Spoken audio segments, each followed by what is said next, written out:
Sean. Sean, when they manage them. I mean, I can tell them how Sean tell me say, you still don't talk to anybody in the house. Hi guys, welcome back to my channel. It's your girl Azina Williams. How are you all doing? Hope you guys are good. Hope you guys are fine. If you're new to this channel, kindly click on the subscription button, click on the notification bell to let you know whenever I post any new video. My people, it don't happen. Gbos for inside Big Brother house. What happened? Ruthie, bazooka.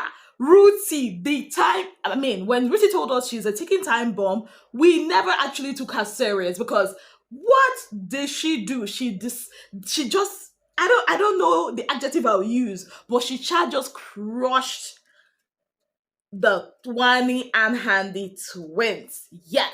So we had a fire party. The party was banging. DJ Neptune on the wheels of steel. Housemates, this housemate, they don't play with their parties. The party was, there. It was fire, it was brimstone, it was everything. It was just giving everything, right? We had a mad party. Then after party, I thought, okay, it's just going to be love and light, a little bit of maybe truth and dare games and all of that. And I was wrong. So how did this fight happen? Okay, so we saw Handi or Wanni actually sitting with her man, in that bean stuff that they always sit. So we saw Ben. So Ben came, and then Wanni's voice was just rising, and Handi was talking to Femi. So she went to meet Wanni. I always mix their names. Anyways, Handi went to meet Wanni. So that was where, we started hearing the contents of the whole gist. Apparently, Ruthie had said that Wanni and Handi came to confront her upstairs. And Wanni was like, when did I go to confront her? That they were basically singing. And she called Onyeka, and Onyeka said yes, that they were basically singing. And it was later I found out that what they were saying is, like, she has a black book that anybody that is in their black book, like, they will snipe them. And the person, I think that was like sniper stuff, like basically if you're in my black book you will go and all of that, because they are the custodians. Yes, so that was what they were saying upstairs. And apparently Ruth had taken it as a form of attack to her, or a form of kind of bullying or goading to her, and I think she responded and the girls did not respond to her. And then downstairs, when Ben started stirring up the pot, that was when the whole thing started. So the girls were, saying that if Ruthie wants to talk to them, she should come and talk to them in their faces. Then there was a commercial break. When we came back from a commercial break, the fight had already started.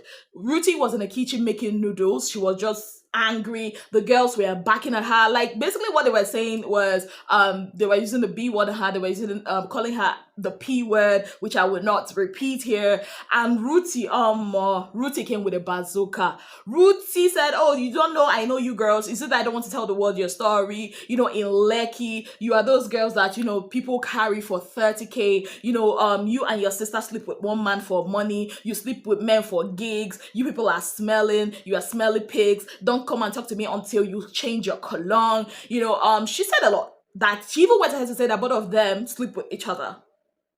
Yeah, she said that. And she said, do they know how many degrees she has? Do they know how many people she feeds? Like, how many people do they feed? Like, they're just riffraffs, girls that are hustling for stuff in Lekki, basically, like runs girls, that cheap, dirty runs girls, that even if a man pays them 50K, the man has paid too much. That's what she said. Oma Ruthie went off.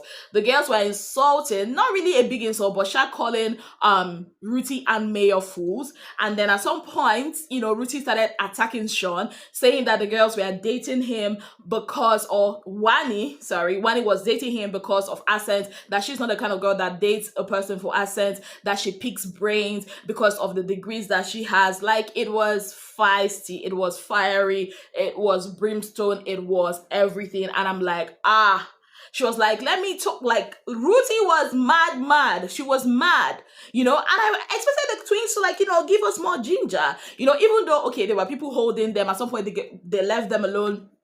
At some point I was scared for Ruthie, because at some point she was standing near the fire, she was holding knife. I'm like, Eba Mio is Big Brother's house. Do not get physical. Thank God they did not get physical. Low.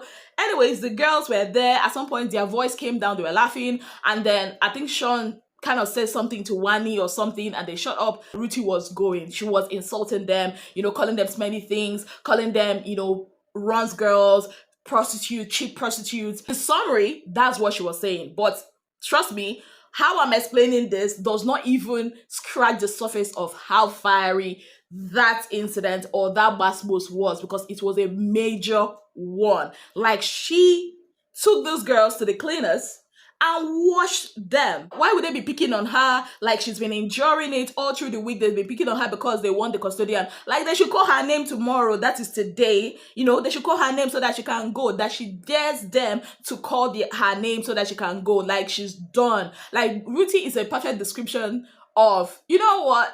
I don't care what power you people have. I would rather say my piece. And after saying my piece, I will pack my bags and go home. Basically, she stood on business. I told you guys one thing. If there's something I like about Ruthie, is the fact that she is real with her emotions. Whether it be good or bad, she is real with it. And I think that's what stood out for me in that fight.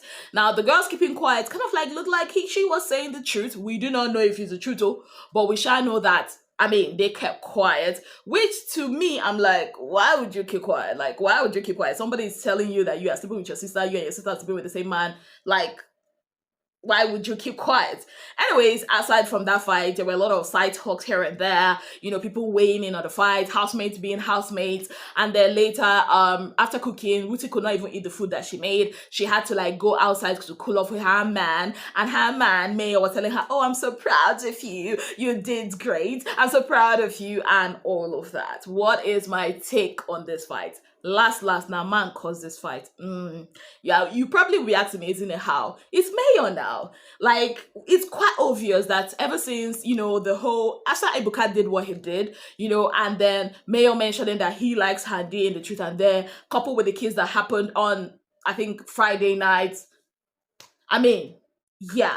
So for me, I don't side anybody in this fight. This is not my fight. I cannot side anybody in this fight. And I think that's a beautiful thing, because I can see where both parties went wrong. Because now, I mean, Wanni and Handi obviously has a thing out for Ruthie ever since whatever happened on Sunday had happened. Right? So Ruthie herself is not entirely innocent in this whole matter. She's been wanting a fight. She's been thirsting for a fight since week 2, week 1. It's quite unfortunate that the first person she wanted to have a fight with, the one that she and Chinwe plotted to have a fight with, which was Nelly, did not really give them the light of day. And now we have Wanni and Handi. I'm happy that this fight had happened, you know, giving us something to talk about. Like, it was a lot. But at the end of the day, this fight, it was bound to happen. There was no love lost between these two people. They have been on each other's case. Right? It's either Ruth has been talking about these girls behind their backs, or the girls has been making side talks when she passed, or giving her a look when she passed. So this was actually bound to happen, and I'm happy it happened. But in this fight, let me just be honest, let's not lie, let's not steal. Ruthie 1000, Handi and Wanni 0. They lost this fight. It was disastrous. It was a catastrophe. Let me talk like Odumeje. It was a pandemic. It was an epidemic. I was like, what? Baby girl was just, like Ruthie was just going, like, you people, you're not this. You're dating little girls, dating cheap girls. A guy picks you up, 2 for 30K. I'm like, 30K? In this economy? I'm just saying, baby girl, gather mouth. Ruthie finisher. Hey. Remember how I told you guys in that my video that, okay, I do not want to have a fight or pick a fight with the twins? I'm telling people now, anywhere una see Ruthie where she won't fight, I beg. And you see me wanting to pick a fight with her, please, una use rope tie me, because what I saw today was a massacre. It was a massacring of somebody's reputation. Haba. First, you call them smelly. You said that they should go and change their cologne. Like, I know it's not supposed to be funny, right? But it happened. I mean, it's kind of, I feel like the twins needed it. They needed this fight. Yes, because they've been a lot. The twins have been a lot. I like them, don't get me wrong. I do like them, you know, because of the fire and ginger they bring to the parties, how they are always willing to compete and all of that. They are always present in the house. They are not like furnitures in the house, right? I love them about them. But I would also say that they've been a lot. A lot of people have been having issues with them. So it's quite right that somebody set them, put them in check. Yeah, and if that person is Ruthie, then so be it. I applaud Ruthie for this, so I'm not even gonna lie. I love the fact that she actually picked a fight, stood and withstood two people. Like she basically shut them up, even though Sean had a hand in it. But I mean, they could have actually continued the fight. Because you open your mouth and tell me Ezine Williams, tell me, okay, oh, you are 30,000 naira. Eh? And you expect me to keep quiet when you have already dent? No, we will dent our own reputation together. We are going to dent it. Even if I know nothing about you, I will invent things. Hey, these girls, they don't know how to fight. You know? But it's not like Izzy knows how to fight anyway. But my point is, she won this fight. She won this fight. I mean, with the way the girls were, it seemed like they wanted her to do this, and she was mad pissed. But Ruthie, 1,000. She owned them. She owned them and she left no crumbs. Well, on that note, I'd like to say a very big thank you to you all for being part of my channel. If you have not yet subscribed, kindly click on the subscription button, click on the notification bell to let you know whenever I post any new video. Until I come your way again, I remain your darling girl, Ezine Williams. Have yourself a beautiful, wonderful day ahead.